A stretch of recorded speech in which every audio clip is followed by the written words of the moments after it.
Morning student, કેમ છો બધા? મજામાં ને? અંજલિ વિદ્યા મંદિરમાં આપ સર્વનું હાર્દિક સ્વાગત છે. આજે આપણે પ્રકરણ 5 પાયાના આકારોની સમજૂતી વિશે આપણે સમજશું. 5.1 માં તમને આપેલું છે કે માત્ર નિરીક્ષણ કરી રેખાખંડોની સરખામણી કરવામાં કયો ગેરલાભ થાય છે? પાયાના આકારોની સમજૂતી. તમે આ સ્કેલને જુઓ. તમારી પાસે તમારા કંપાસ પેટીમાં આ સ્કેલ ઉપરાંત ખૂણિયા અને કોણમાપક વગેરે આપેલા છે. આ માપપટ્ટીમાં જુઓ, અહીંયા સેમી અને નીચે ઇંચમાં નંબરો આપેલા છે. હવે આપણે અહીં બે રેખાખંડો દોરીએ એનું આપણે નિરીક્ષણ કરીએ. અહીં મેં તમારી મદદથી જે તે માપ આપેલું હોય એ પ્રમાણે તમારે રેખાખંડ દોરવાના છે. અહીં આપણે એક રેખાખંડ દોરેલો A અને B અને બીજો રેખાખંડ આપણે દોરીએ છીએ C અને D. આ રીતના અહીં બે રેખાખંડ દોરીએ છીએ. માત્ર નિરીક્ષણ કરી અને બે રેખાખંડોની લંબાઈનું અનુમાન કેટલી વાર ખોટું પડે છે. બાજુની આકૃતિમાં રેખાખંડ AB અને રેખાખંડો CD બંને રેખાખંડની લંબાઈ સરખી લાગે છે, પરંતુ ખરેખર બંનેની લંબાઈ સરખી નથી. આપણે રેખાખંડ AB દર્શાવવો હોય તો આ રીતે લીટી કરી અને નીચે A અને B અને C અને D. હવે તમે જુઓ તો આનું માપ સરખું નથી અને આનું માપ પણ સરખું નથી. બરાબર છે? તો તમારે સ્કેલની મદદથી એ માપવાનું છે. એક CD ની લંબાઈ 2 છે, જ્યારે AB ની લંબાઈ અહીં 2.5 સેમી છે. તો આ રીતે તમારે સ્કેલની મદદથી સ્કેલનો આપણે ઉપયોગ કરી અને રેખાખંડ દોરવાનું છે. હવે તમને એમ કહે છે કે આપણે બીજું જોઈએ. એમાં જુઓ, અહીં તમને એક માપપટ્ટી દેખાય છે. તમારી કંપાસ પેટીના બધા સાધનોને તમે ઓળખો છો ખરા ને? માપપટ્ટી અને દ્વિભાજકને જુઓ. દ્વિભાજક એટલે શું કે બે બાજુ ઓલું પરિકરની જેમ ખૂણાવાળું જે આવે છે એને અહીં દ્વિભાજક કહે છે. બરાબર છે? તો દ્વિભાજકની મદદથી તમારે માપપટ્ટી પર રેખાખંડનું માપ કરવાનું છે. હવે તમને આ સ્વાધ્યાયમાં શું યાદ રાખવાનું છે એ તમને કહું. રેખાખંડ એ રેખાનો ભાગ છે. રેખાખંડમાં બે અંત્યબિંદુ વચ્ચેનું અંતર ને રેખાખંડની લંબાઈ કહે છે. રેખાખંડની લંબાઈ માપપટ્ટીથી એટલે કે સ્કેલની મદદથી માપી શકાય છે. રેખાખંડનું ચોક્કસ માપન કરવા દ્વિભાજક કે માપપટ્ટીનો ઉપયોગ વધુ ચોક્કસ માપ આપે છે. માત્ર અવલોકનથી જ રેખાખંડની લંબાઈનું અનુમાન ન થઈ શકે. રેખાખંડના માપનમાં માપપટ્ટીની વધુ પડતી જાડાઈ ખોટું માપ આપે. વળી આપણી આંખ પણ લંબ દિશામાં રાખીને માપન કરે એ જરૂરી નથી. રેખાખંડની લંબાઈ માપવા માટે માપપટ્ટી કરતાં દ્વિભાજકનો ઉપયોગ વધુ સારું હોય છે. AB ઉપર બિંદુ C હોય તો AC વત્તા CB બરાબર AB થાય. હવે ત્રિકોણમાં બે બાજુના માપનો સરવાળો ત્રીજી બાજુના માપ કરતાં વધારે હોય એવું બની શકે છે. બરાબર. હવે તમને એમ કીધેલું છે કે દાખલા નંબર 2 તમારે જુઓ. 5.2.1 દાખલા નંબર 2. રેખાખંડની લંબાઈ માપવા માપપટ્ટી કરતાં દ્વિભાજક શા માટે વધુ ઉપયોગી છે? તો માપપટ્ટી વડે રેખાખંડની લંબાઈ માપતા કેટલીક વાર પૂરેપૂરું સાચું માપ મેળવી શકાતું નથી. માપપટ્ટી પરના આંકાની પ્રમાણભૂતતા માપપટ્ટીની જાડાઈ આપણા માપનની રીતની ક્ષતિ કારણભૂત બને છે. આમ રેખાખંડનું સાચું માપન કરવા દ્વિભાજકનો ઉપયોગ કરવો જોઈએ. દ્વિભાજક વડે રેખાખંડનું ચોક્કસ માપ મળે છે. દ્વિભાજકના પાખિયામાં અણી હોય છે, જેને લીધે માપપટ્ટી ઉપર મૂકવા અને રેખાખંડના અંત્યબિંદુ સુધી મૂકવામાં ચોકસાઈ જળવાઈ રહે છે. કોઈ એક રેખાખંડ AB દોરો અને તેમાં કોઈ બિંદુ C A અને B ની વચ્ચે દર્શાવો. બરાબર છે. તો અહીં આપણે આ એક દાખલો જોઈએ. દાખલા નંબર 3, કોઈક એ રેખાખંડ AB દોરો. આપણે અહીં રેખાખંડ, આ એક રેખાખંડ A અને B દોરેલો છે. એના ઉપર અહીં આપણે C બિંદુ મૂકેલું છે અને કહે છે A અને B વચ્ચે રેખાખંડ પર દર્શાવો. AB, BC અને AC ની લંબાઈના માપો. શું AB બરાબર AC વત્તા CB છે? હવે જુઓ, અહીં તમને દેખાય જ છે કે આ માપ છે એ 3 સેમીનું આપણે ગણીએ અને આ માપ છે એ 2 સેમીનું ગણીએ. હવે શું કીધું છે કે AC વત્તા CB, AC રેખાખંડ AC વત્તા રેખાખંડ CB બરાબર AB થાય છે એ આપણે જોવાનું છે. તો અહીં આપણે કહી શકીએ કે AB બરાબર AC બરાબર 3 સેમી અને CB બરાબર 2 સેમી હોય તો આ 3 સેમી છે, આ 2 સેમી, કેટલું થાય? 5 સેમી છે. આપણે આવી રીતે એને દર્શાવી શકીએ. બરાબર છે. તો આ ચેપ્ટરમાં આ રીતના જ બધા દાખલા છે. હવે એના પછીનો ચોથું છે, એમાં તમને માપ આપેલું જ છે કે AB બરાબર 5 સેમી છે અને BC બરાબર 3 સેમી છે. તો Q બિંદુ બાકીના બેની વચ્ચે હશે. તો જુઓ, BC 3 અને AB 5, તો AC ની વચ્ચે B બિંદુ આવેલું છે. તમારે રેખાખંડ AC દોરવાના અને વચ્ચેનું બિંદુ શું આવશે? બરાબર, વચ્ચેનું બિંદુ B આવશે. હવે તમને 5માં કીધું છે ચકાસો AG નું મધ્ય બિંદુ. જુઓ, અહીં તમને ઘડિયાળના ચિત્ર દેખાય છે. હવે તમને ખબર જ છે કે ઘડિયાળના કાંટાની દિશા આપણે જોવાની છે. તો તમારે છે તો ઘડિયાળ છે એ કઈ રીતે ફરે છે એ જોવાનું છે. ઘડિયાળનો કાંટો ઉત્તર, દક્ષિણ, પૂર્વ, પશ્ચિમ એમ એટલે કે આખો આંટો ઘડિયાળના કાંટામાં 1/4. જુઓ, આ 1/4 છે. 1/4 એટલે શું થાય? તો કે 1/4 એટલે અહીં કાટકોણ કરે. જ્યારે ઘડિયાળનો કાંટો 3 ઉપર આવે છે ત્યારે આ રીતનું ખૂણો બને છે. તો આ તો છો 1/4 છો. આ આખાની સંવૃત્તતા કેટલી છે? તો કે 360 અંશ હોય છે. બરાબર છે. હવે આ 1/4 ભાગ થયો અને આ 1/4 ભાગ છે. બરાબર છે. અહીં આ તમે જુઓ છો જે સીધો ઉપરથી નીચે ઘડિયાળના કાંટામાં તમને એમ પૂછે કે 1/2 આંટો, તો આ તમને દેખાય છે કે 12 થી 6 અથવા 9 થી 3 હોય, આમ પણ આપેલું હોય. તો આ શું થયું? આ 1/2 ભાગ જેટલો કાંટો ફર્યો કહેવાય. એવી રીતે તમને 3/4 કહેવામાં આવેલું હોય. તો જુઓ, અહીં આ 3/4 એટલે 12 અહીંયાથી તમે ગણો 1 2 12 ના તમે ત્રીજો ભાગ ગણો 12 નો તો 9 થાય. તો આ તમારે અહીંયા 3/4 ભાગ કયો કહેવાય. બરાબર છે. આ તમને બરાબર સમજાણું હશે. આ રીતે પરિભ્રમણ પામે છે.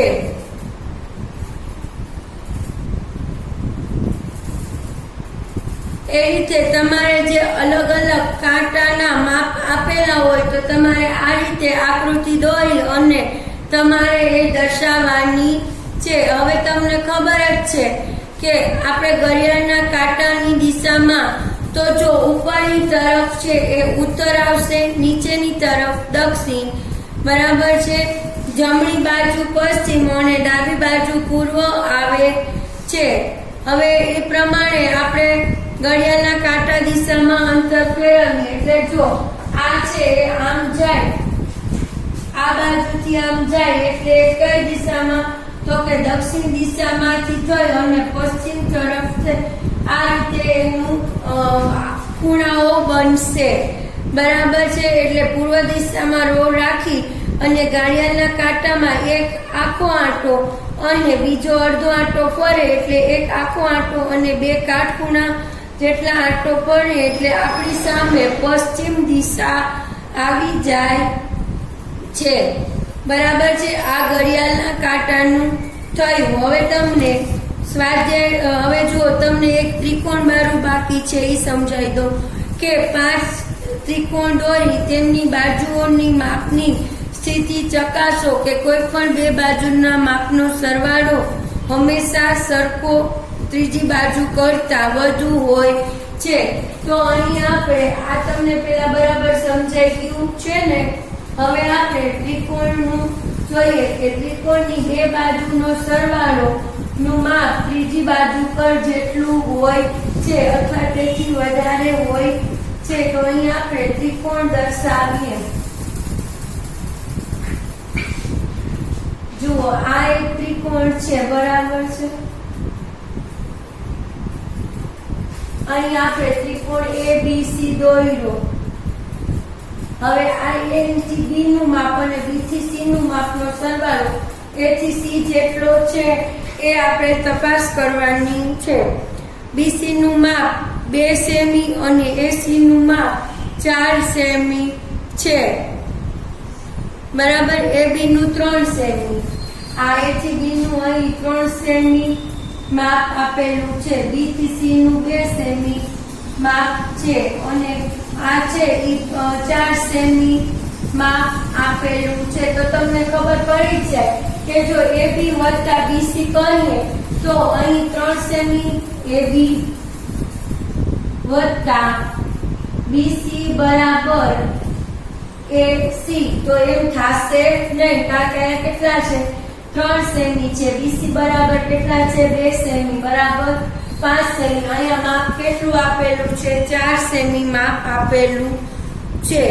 તો બે બાજુના માપનો સરવાળો ત્રીજી બાજુના માપ સાથે સરખાવીએ તો ત્રીજી બાજુ AC નું માપ 4 સેમી કરતા એટલે કે 5 સેમી છે એ 4 સેમી કરતા વધારે છે. એટલે આપણે કરી શકીએ કે AB વત્તા BC, અહીં આપણે લખી શકીએ કે AB વત્તા BC આ મોટા છે AC, આ બંનેનો સરવાળો આના કરતા મોટો આવે છે, બરાબર. હવે તમારે અલગ અલગ માપ લઈ અને તમારે આ રીતના દાખલા તમારે કરવાના છે, બરાબર છે. અર્ધ પરિભ્રમણ દ્વારા રચાતા ખૂણાને શું કહે છે? હવે મેં તમને જેમ કીધું કે હવે અડધું પરિભ્રમણ એટલે કે 1/2 જેટલું પરિભ્રમણ થયું કહેવાય. 360 ના 1/2 એટલે 180 અંશ. જો આનું આ 1/2 એટલે આ 180 અંશ કહેવાય. હવે આ 180 અંશનું આપણે અહીં અડધું કરીએ તો આ તમારે કેટલા મળે? અહીંયા 90 અંશ એટલે 1/2. આ આખાની સમજતા 180 અંશ છે, એના તમે 1/2 ભાગ કરો એટલે 180 અંશ થાય અને એનો ચોથો ભાગ કરો એટલે કે ગોળનો ચોથો ભાગ કરો તો 9 ચોક 36. તો આ બધા ખાના છે એ 90 ના બનશે, બરાબર છે. તો 90 અંશનો ખૂણો અહીં બને છે. તમને એમ પૂછવામાં આવ્યું છે કે ચોથા ભાગના પરિભ્રમણ રચતા ખૂણાને શું કહે છે? તો ચોથા ભાગથી પરિભ્રમણથી રચાતા ખૂણો કાટખૂણો બને છે અને 1/2 ભાગ એટલે કે અડધા ભાગના પરિભ્રમણ રચતા ખૂણાને સરળ કોણ કહે છે. આપણી આસપાસની બે દિશાઓના ખૂણા કાટખૂણો હોય છે. ઉત્તર દિશા અને પૂર્વ દિશા વચ્ચે, પૂર્વ દિશા અને દક્ષિણ દિશા વચ્ચે જે ખૂણા રચાય છે એ બધા કાટખૂણા 90 અંશના હોય છે. ઘડિયાળમાં બે કાટખૂણા જેટલું ફરવું એટલે એક સરળ કોણ એટલે કે 180 અંશ જેટલું ફરવું થાય છે. ઘડિયાળના કાંટાનું એક ચક્ર એ એક પરિભ્રમણ છે. ઘડિયાળના કાંટાનું 1/4 પરિભ્રમણ એ કાટખૂણો એટલે કે 1/2 પરિભ્રમણ અને સરળ કોણ છે. તો જુઓ, આમાં તમને દિશાઓનું આપેલું છે અને ઘડિયાળનું આપેલું છે. બરાબર છે. તો હવે આપણે તમારે જોવાનું કે ક્યાંથી ક્યાં કાંટો ખસે છે. હવે જુઓ, તમને એમ કીધેલું છે કે 5.3 માં તમને એમ કીધેલું છે કે એમાં તમને જોડકા આપેલા છે કે સરળ કોણ, તો કે આટાના અડધા. એટલે કે આપણે અહીં એક ઘડિયાળ દોરીને હું તમને બતાવું એટલે તમને સમજાઈ જશે કે આપણે સરળ કોણ કોને કહીએ છીએ, કાટકોણ કોને કહીએ છીએ.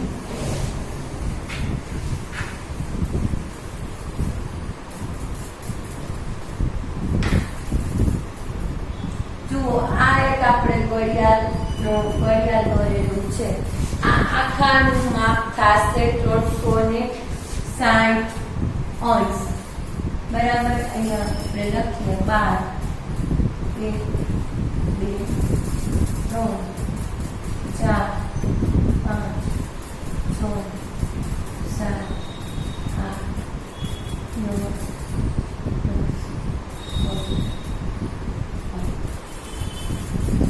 બરાબર છે.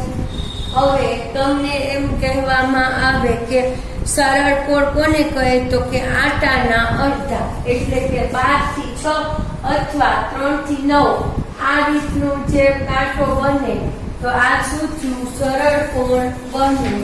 શું બન્યું? સરળ કોણ બન્યું કહેવાય. એ ઉપરાંત આ રીતનો ઊભો જો કાંટો બને તો અડધું, ટૂંકમાં ઘડિયાળનું અડધું. તો આને પણ આપણે શું કહીએ છીએ કે આ છે એ શું બને? સરળ કોણ બને છે. હવે કાટખૂણો કેમ બને છે? તો કે કાટખૂણો છે એ 1/4 ભાગે બને છે. જો આ 12 થી છે તો આમાં કયા કાંટો? જો અહીંથી તમે 3 વાગે એટલે શું થશે? આ શું બન્યું? કાટખૂણો બન્યો. આને શું કહેવાય? આ 12 માંનો ચોથો ભાગ એટલે કે 1/4 ભાગ. બરાબર છે. હવે એ 4 બની શકે. જો આ રીતે બને 3 વાગે ત્યારે કાટખૂણો બને, પછી જ્યારે 3:30 વાગે છે ત્યારે કાટખૂણો બનશે. બરાબર છે. એ પછી જ્યારે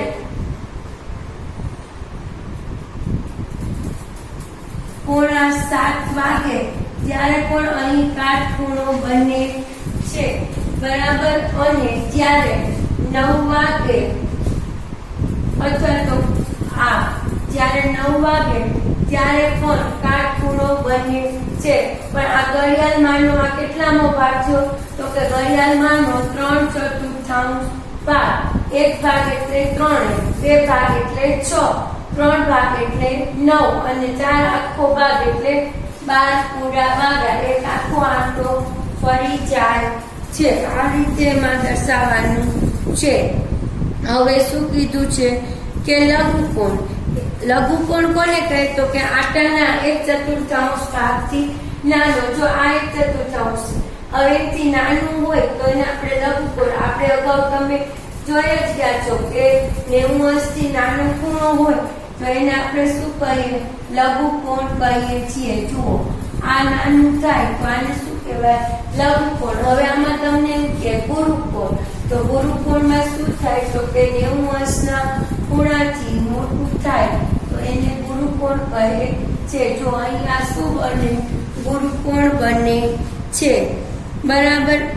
પ્રતિબિંબ કોણ. પ્રતિબિંબ કોણ એટલે આટાના અડધાથી વધારે. આ અડધો છે, આપણે આનાથી વધારે કર્યું. આ અડધો. બરાબર. અહીંયા આપણે આ અડધાથી અહીંયા આવી રીતે હોય તો આ શું થશે? પ્રતિબિંબ કોણ કહેવાશે. હવે જુઓ, તમને એમ કીધું છે કે 5.3 નો બીજો દાખલો.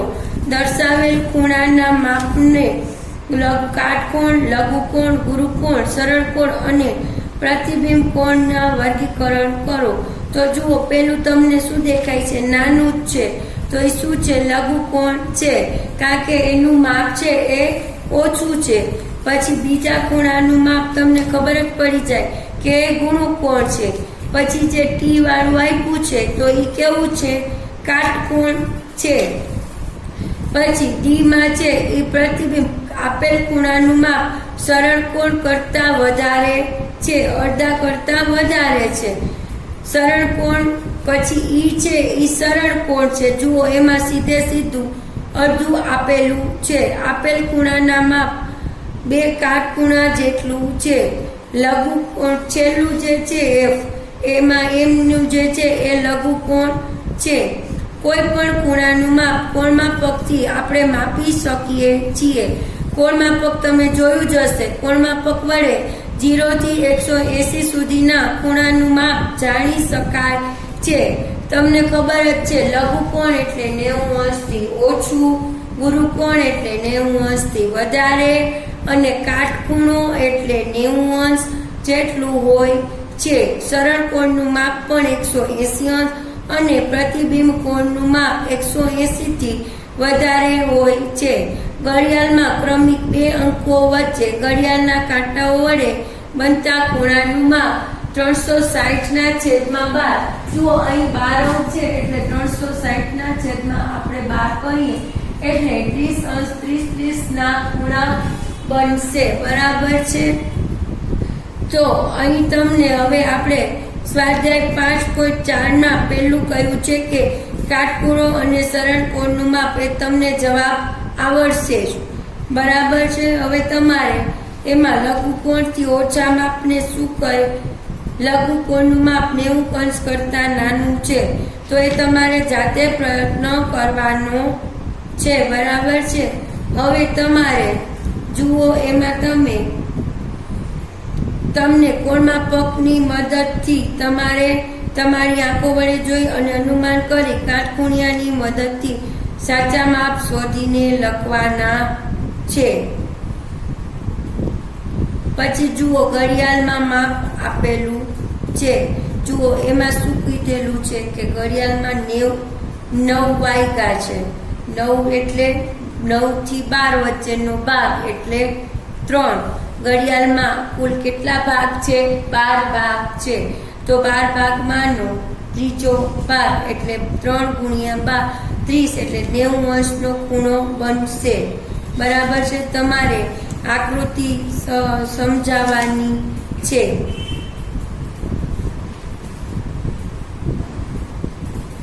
કાટખૂણિયાની મદદથી તમારે ઉપયોગ કરી અને કરવાનું છે.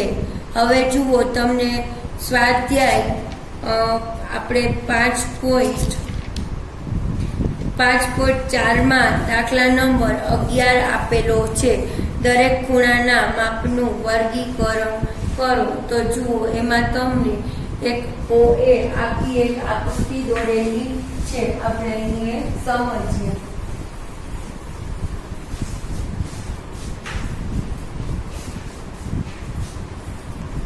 જુઓ, તમને આ રીતની એક આકૃતિ આપેલી છે. અહીં O A લાઈન આપણે દોરી છે, અહીં B D લાઈન દોરેલી છે અને અહીં C છે એ O માં મળે છે. હવે તમને સૌપ્રથમ કયું ખૂણાનું માપ? તો કે ખૂણો AOB. તો આ ખૂણો આ AOB તમે તમારા કોણમાપક વડે આ ખૂણો માપશો એટલે 40 અંશનો મળશે. તો એને આપણે શું કહીશું? લઘુકોણ કહીશું. બરાબર છે. પછી તમને કીધેલું છે ખૂણો AOC. તો ખૂણો આ જો આ AO અને C, તો આ આખાનું માપ 125 અંશ થશે. પછી તમને કીધેલું છે કે DOC નું માપ, તો આનું અડધાનું માપ કેટલું થાય છે? તો કે 85 અંશ એટલે એ શું થશે? લઘુકોણ થશે.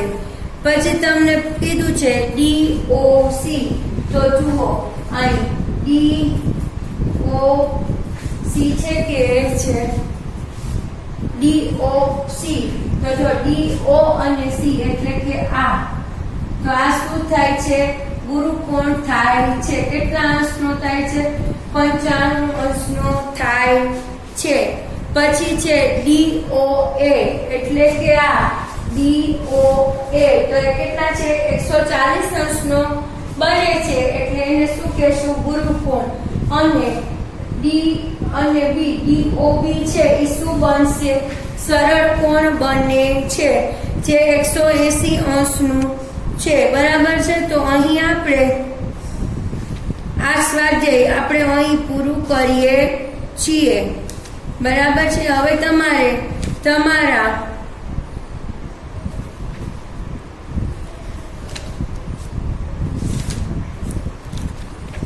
આપણે છે તો અહીં આપણે 5.5 સુધીનું ચેપ્ટર 5.4 સુધીનું ચેપ્ટર આપણે અહીં પૂરું કરીએ છીએ.